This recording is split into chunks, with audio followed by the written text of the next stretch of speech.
1, Niner, 4, 3, dead. Get in position and wait for my go. Hello everyone, I'm Chris Erickley and welcome to another edition of the PE Crime Blotter, a weekly look at crime here in Riverside and San Bernardino County. We begin with crime headlines. 14-year-old Lawrence Simmons remained on life support Tuesday morning, pending the harvesting of organs, which could come as early as Tuesday afternoon, according to police.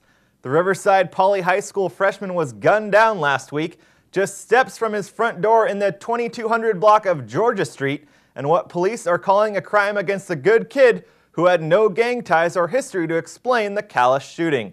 The shooting happened at about 6 p.m. in a residential neighborhood on Georgia Street near Eucalyptus Avenue. Investigators have not yet determined who shot the boy. San Bernardino County Sheriff's investigators say they are releasing no new information about a February 22nd fatal assault on a Rancho Cucamonga woman. 60-year-old Hannah Y. Kang was severely beaten just after 7 p.m. in her home on the 11,500 block of Stone Ridge Drive. She died just after 7 a.m. Thursday. Luke Kang, Hannah Kang's 26-year-old son, has been arrested for investigation of murder. He's being held at the West Valley Detention Center in Rancho Cucamonga with bail set at $1.75 million. Initial reports say Hannah Kang was beaten with a golf club, but investigators are now releasing no information about the weapon, the motive, or other details in the killing. A Highland woman arrested last week was involved in an international smuggling ring that was buying up horns of the endangered black rhinoceros and selling them to China, according to authorities. Federal prosecutors said 41-year-old Mai Nguyen was working with her boyfriend to buy up as many rhino horns as they could in the United States, then send them back to China to be manufactured into imitation Ming Dynasty drinking cups. Nguyen was arrested last week when federal agents intercepted packages of rhino horns being shipped from other states to her nail salon in Highland. Rodney King, whose videotaped beating by police during a traffic stop eventually led to the 1992 Los Angeles riots, made a plea deal Monday to end a Moreno Valley DUI case. King waived his presence in court for the misdemeanor plea in which he will serve 20 days under monitored house arrest. He also agreed through his attorney to pay a $500 fine plus other costs. The plea bargain was keyed on a blood alcohol reading from his July 12th arrest that showed that King was driving at .06, which is below the .08 legal limit for being drunk. King also had a trace of marijuana in his system. The owner of a Temecula area landscaping business has been charged with assault after sheriff's officials say he chased his wife and live-in worker down the driveway of his home, firing a shotgun at them. 57-year-old Gary Thomas Gania, the owner of A1 Escariscape Landscape and Design, was released from jail last weekend in lieu of a $125,000 bail bond. He has pleaded not guilty. Banning police are asking the city to approve a $25,000 reward for information that would point to a suspect in a September triple homicide. No suspects have been identified in the September 6th killing of Cynthia Yvonne Smith, Natasha Biggers, and Demetrius Hunt. Police found the three people inside a home on Phillips Avenue where a 2-year-old boy had been left bound and gagged in a crawl space. Well, that does it for this week's crime headlines. Up next on the docket. All right, it is now time for our On the Docket segment. We're taking a look at the big court cases this week in Riverside and San Bernardino County.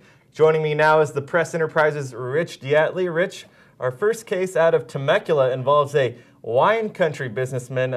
He's being retried for a 2010 murder of a business associate. Right, Louis DiBernardo was convicted of kidnapping and making criminal threats, but jurors hung on first-degree murder.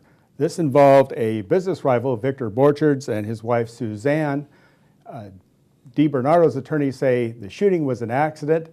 Prosecutors say it was the end of an effort by DiBernardo to try to reclaim his business, which he claims Borchards was trying to take it away from him.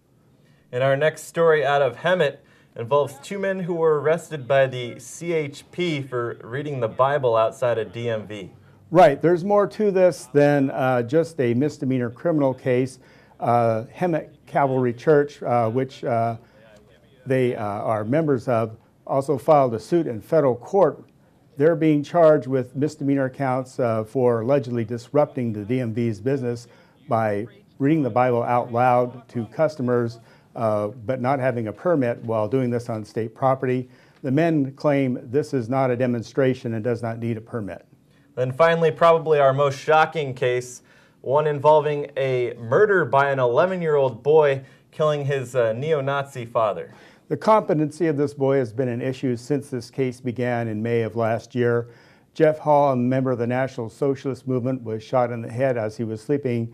No one seems to be in dispute that it was the then 10-year-old boy who did it. But the competency of this child has been an issue since it began.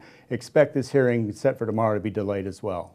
All right, Rich, thanks a lot, and be sure to keep us updated on any big developments in any of these cases. That does it for our On the Docket segment. Coming up next, in depth, we're going to take a look at the murder of 14-year-old Lorenz Simmons. We cover the issues you care about. Here at the Press Enterprise and PE.com, local news matters whether you live along Route 66 or on Main Street. We provide regional analysis and in-depth investigation of issues like education, transportation, the environment, and much more. Important matters are covered here. That is how we keep you connected to your community. The Press Enterprise and PE.com. For home delivery, call 1-800-794-NEWS. It is now time for our in-depth segment. We're taking a closer look at the shooting last week of 14-year-old Lorenz Simmons, a freshman at Riverside Poly. He was gunned down in front of his house last Thursday. Joining me now is one of the Press Enterprise editors, John Bender. John, as far as we know right now, police are still struggling to get leads. That's right, Chris. Police have not announced any arrests. The progress today is that the Riverside County Board of Supervisors voted to approve a $25,000 reward, and the Riverside City Council is expected to vote tonight, which would make it a $50,000 reward leading to information that catches the suspect. And police are not saying directly that this was a gang shooting. They're saying Lorenz Simmons was a sharp kid, an ROTC freshman, carried a 3.0 GPA. But the fact that maybe part of the Latino and black kind of racial tensions that have been going on for decades there in East Riverside possibly played a part in the shooting. Yes, Chris. Police have not said whether it's gang-related, whether it's related to the ongoing decades-long conflict between Latinos and blacks in the East Side neighborhood. But the family believes that he is a victim of that violence. And it follows, it's been a problem in Riverside for quite a while. In 2007, Riverside County District Attorney Rod Pacheco got a gang injunction against the East Side Riva after a series of shootings caused turmoil in the area then. A Nigerian man who stopped for gas was shot, and just before that, a couple other kids, a couple 13-year-olds, Marquez Lancaster and Anthony Sweat. They were killed in 2002. So there's a long history of violence in that neighborhood. And his family believes that was what happened here. He was a good kid, by all accounts, not involved in gangs. Now, John, earlier today we spoke with the grandmother, and she said the family's planning to donate the boy's organs. That's right. Our reporter Leslie Perea talked to the grandmother Bernice Hodby, and Bernice told Leslie that the surgery might even have taken place this morning, and they were expecting to get some of his organs and give them so that others could live. She mentioned the heart and his liver. All right, well, at least something good can come out of this. Obviously, people are eager to catch the suspects involved in this shooting, and hopefully we don't have anything like this happen in Riverside anytime soon. Well, that does it for our in-depth segment. When we come back after the break, we're going to have Inland's Most Wanted. All right, it is now time for our Most Wanted segment. We're highlighting the most wanted criminals in both Riverside and San Bernardino County. Joining me now is the Press Enterprise's John Asbury. John, our first guy in Cathedral City, Christopher Douglas Diekman, wanted for identity theft, forgery, and grand theft. Right. Diekman is suspected of orchestrating a foreclosed home scam where he would find foreclosed or vacant homes and then go to a bank, forge a notary slip, and also get a loan for himself. Once coming into possession of the home, he and other suspects would squat in the home until it was discovered by authorities a couple years ago. Then moving on to Corona, Jesus Amaya Reyes wanted for aggravated sexual assault. Reyes is suspected of sexual assault from 2006 to 2008. A 9-year-old girl came forward and told Child Protective Services officials that he had molested her about 50 times. And ever since, authorities have been trying to locate him at his home in Corona in Orange County. So far, have been unsuccessful. Then finally in Menifee, Jesus Antonio Paramo wanted for murder. Yeah, Paramo is suspected of killing his brother Robert Paramo, and the authorities said that he was seen by neighbors fighting shortly beforehand. Thereafter, he ran from the scene and was heard yelling, "He hit me first." Once authorities arrived, they found a broken shovel that is suspected as a murder weapon and blood and hair on the edge of the shovel. And if anyone has any tips on these cases or the other ones that we've featured on past Most Wanted segments, where can they call? Authorities are asking anybody to call 855-21-CATCH if they have any information. All right, John, thanks a lot. That does it for our Inland's Most Wanted segment. When we come back after a short break, we're going to have Off the Beat. You're not going to want to miss this one. In Lake Elsinore, a grandma chases down a would-be purse snatcher and gets her purse right back. Don't go anywhere. You're watching the PE Crime Blotter. We cover the issues you care about. Here at the Press Enterprise and PE.com, local news matters whether you live along Route 66 or on Main Street. We provide regional analysis and in-depth investigation of issues like education, transportation, the environment, and much more. Important matters are covered here. That is how we keep you connected to your community. The Press Enterprise and PE.com. For home delivery, call 1-800-794-NEWS.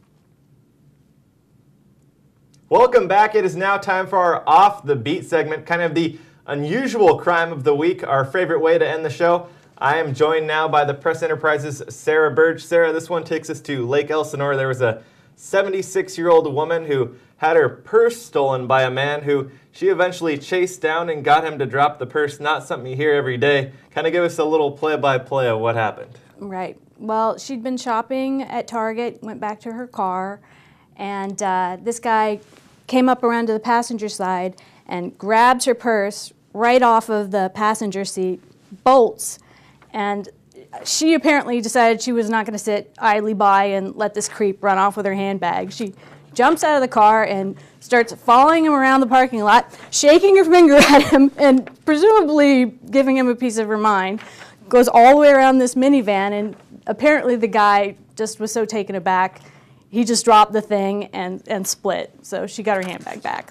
Yeah, in broad daylight. I mean, there were some other people around that you can see in the video, but I'm sure he wasn't imagining that a woman of that age would be fighting back. Well, yeah, I mean, the police say that previously he had taken a handbag from a 67-year-old woman in Murrieta. Similar kind of a thing in a parking lot, grabbed it just right out of her lap while she was sitting in her car. And also he'd robbed a woman and her 9-year-old daughter at an ATM in Lake Elsinore. So by this point, he's presumably thinking these ladies, senior citizens, are easy targets, but he got a surprise. The cops thought it was pretty funny, too. I'm sure they got a laugh out of it. Like you said, probably thought it was an easy target, but he ended up not having the last laugh on that one. That's for sure. Sarah, thanks for joining us. Great story this week. That does it for our Off the Beat segment, and also wraps up this week's PE Crime Blotter. Thanks for joining us, and we'll see you next week.